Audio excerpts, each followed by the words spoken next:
Today on the Lavender Lab, we are going to be taking a look at a deck that I doubt many of you have seen in a while. This is Voiceless Voice, a deck centered around a ritual monster known as Skull Guardian. And today, we are going to be exemplifying that guardian part of the name with a little bit of support from Principug. We'll get into what that card is and what Singularity Fiend, the other goal of the deck now with the Guardian cards, is.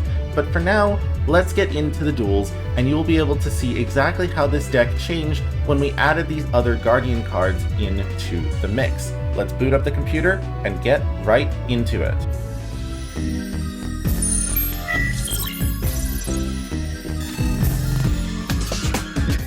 So, the duel at hand is against Volcanic, with an unexpected Chaos Alert Queen in it. I don't know, but I won't complain, I love the card. You can see we bricked, we just searched some cards, and now we're just gonna Fuelos. So, the main game plan with Voiceless Voice is kind of a protect the castle style of gameplay. You're gonna wanna sit on Skull Guardian, you're gonna wanna use its negate that it has for each turn, and you'll back it up with some back row and other monsters to deal some decent damage while Low is on the field. You can see we're somehow managing to survive so far. We've had a ton of draws, and I am just hoping that we don't get OTK'd here. And fortunately for us, we won't be. This Inari Fire is going to be the only thing dealing damage to us. So here, we don't really have a good way of making use of our Principug here until we drew that Polymerization. So the thing about Principug is that it can only use its effects on guardians that cannot be normal summoned or set. So what we can do is use it on the Ritual Monster Skull Guardian and the Fusion Monster Guardian Chimera, of which then we get to banish from our graveyard, target it in our graveyard, either add it back, or we can add a card that it mentions back. For Guardian Chimera, that's Polymerization, and for Skull Guardian, that is either Low or that is the Ritual spell. And both of those spells can be used with the other card Singularity Fiend, which you'll get to see in the next duel. Now, we are able to dodge the blow up here, we can dodge the nuke, which is very, very good. And you can see that there's not much left to this game. We can start cleaning it up, dealing damage, and we can even destroy things with Guardian Chimera if we even seem to get that far. You'll see our opponent is not really going to have much of any of it. So, we've got game 2, this is another single match game, and here you're going to get to see Singularity Fiend. Now this card is a pretty interesting one, and it can only be used on Special Summon, of which this was the only opportunity. As you can see, we are up against Watts, and we're not having a great time. We're 2 for 2 on bricking, and I'm just hoping we can live, and I'm fairly confident we can off of this board. We've got a Giraffe to prevent our card effects, and here we've got Wattseam to give them a ton of life points, I guess. I don't actually quite understand why this card isn't a modern Watt deck, but you know, we're here in the trenches of the hundreds of tables. We're here to see a few weird cards. Now, they're going to head for the Wakyuki, and they're going to get a lot of life points. I'm just hoping we can clear the board, but from here, we can hopefully draw something to get us out of this, or maybe they'll commit to a Link Summon and be able to use a Singularity Fiend at the end of it. For now, though, they're just going to end their turn. Unfortunate, but we do get a really good draw. If I am not a fool. So, you can see here that I normal summon Low and did not use the effect. Now that was not by choice, that was because of an interesting effect with Watt Kingdom that prevents on-summon effects from being used in the same column as your Watts. However, I did remember a different card effect, and we are fortunately able to get a second Low. And you can see, look guys, it was just to kill both tokens. This was totally intentional. Now we can send the Saphira, get the Ritual, and actually start playing the game. And you can see the Singularity Fiend is unfortunately going to stay unused here. However, we do get a really nice board clear. And hopefully we can take that from the Watts. As you can see, we've got the board cleared, we've got nothing in the back row, and the SP to prevent whatever they may be considering. We've got a Gamma Seal and a Gate on the Dark Hole, and now we just need to hope they don't have anything else. Fortunately, they don't. And here we can use our Principug in the graveyard to actually do something really cool.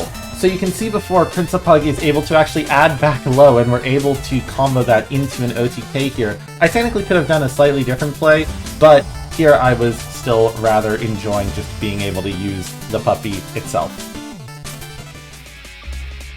Alright, game time. We've got a full match here, and we are up against Doomsy and apparently Ghost Bell. But we do have low, and the goal here is to hopefully make enough to survive an onslaught. You can see in their hand they've got a couple good starters, a couple good cards, and unfortunately they did just hand rip themselves the Foolers.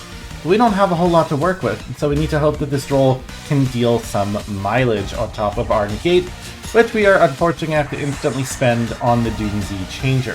Fortunately, their Alara means that they can start comboing off through Diactorus, and there's just no hope left. Our boards can be dismantled, our low's been popped, we've got a Graflario into our face, our back row's gone, Droll's gonna do absolutely nothing, unfortunately, as they're done searching if they need it.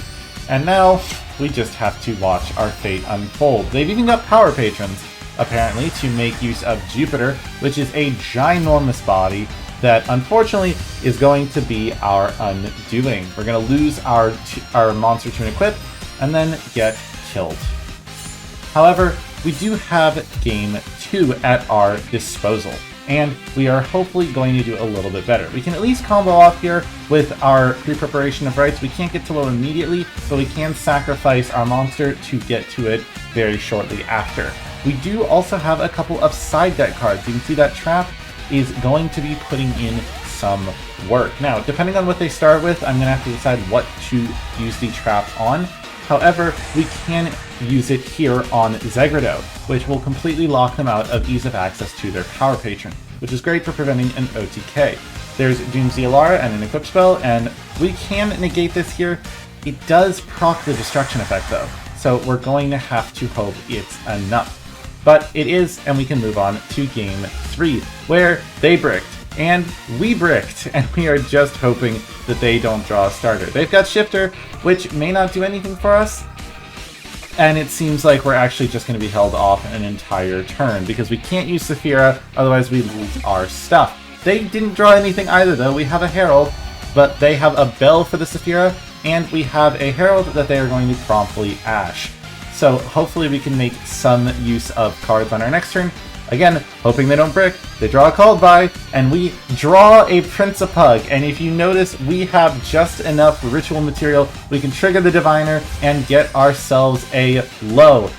Principug here has somehow saved the day. You can see here I am just a little bit excited about it. We can get to Saphira, we can get to, unfortunately not much because of Droll, but we can summon out a second one of our ritual. They're going to Call By the low, so we do lose the Omni, but we can hopefully get to enough damage to do a decent amount of stuff. We can cycle with the Dynamondo, which may not have been the best choice, but Principug here is going to add this back for next turn. Unfortunately, because of that, we can't use Dynamondo's Revive, but that should be alright. We've got SP to banish a Droll, and did they draw anything? They drew Doomsy Raiders. Doomsy Raiders is going to get them into a monster. They've got Alara, and they've got an Equip, but we have SP. You can see from those duels that Principug is actually a fairly interesting card. It's not exactly what you would call a meta staple by any means, but it's certainly a different way to play a deck that can make use of it. Having a name like Guardian is such a non-future-proof name that it definitely gets some points for creativity if you get to utilize it. I highly recommend checking this card out if you know another deck that might have some fun with it. I know Gate Guardian was out there too when I was first researching this. But with that being said, thank y'all very much for watching. My name is V from the Lavender Lab, and I will see y'all in the next video. Peace.